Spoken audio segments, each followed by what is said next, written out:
Guys এখানে আমার friend লিস্টের একটা সাবস্ক্রাইবার আমাকে বারবার ইনভাইট দিতে আসছে, আমি ওর গ্রুপে যাইতেছি না, তারপরে শুধু আমাকে ইনভাইট দিয়ে যাচ্ছে। চলো ওর ইনভাইটে ধরে নেই, কিসের জন্য আমাকে তো বারবার ইনভাইট দিতেছে শুনে আসি। কি রে ভাই তোমার কি হইছে, তো বারবার আমাকে ইনভাইট দিতেছো কেন? আরে রাহিম ভাই, অনেকদিন ধরে আপনার আমি খুঁজতাছি। কি বলো, আমাকে খুঁজতেছো কেন? ভাই আমার বন্ধুদের ফ্রেন্ড লিস্টে হিপ হপ প্লেয়ার আছে, আর আমার ফ্রেন্ড লিস্টে নাই দেখে ওরা আমাকে অপমান করে।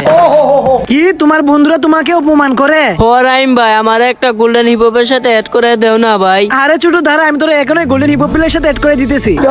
कितनी औसम है यार। গাইস ওরে কিন্তু আমি কথা দিছি যে একটা গোল্ডেন হিপ হপ প্লেয়ারের সাথে অ্যাড করাইয়া দিমু। কিন্তু গাইস প্লিজ তোমরা সবাই আমার এই ভিডিওতে একটা লাইক, আমার চ্যানেলকে সাবস্ক্রাইব করে দাও ভাই, আমার 100 করে দাও না তোমরা। ये बड़ी अच्छी बात कही आप। ওই রাহিম, তোমার কি হয়েছে? তোমার জয়েন দিতেছ কেন আমার গ্রুপে?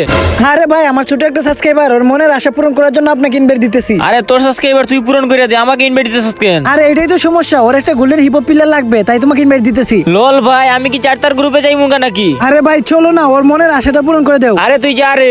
আরে ও তো আমাকে কিক মেরে দিল। গাইস তোমরা সবাই পার্ট 2 কমেন্ট করো।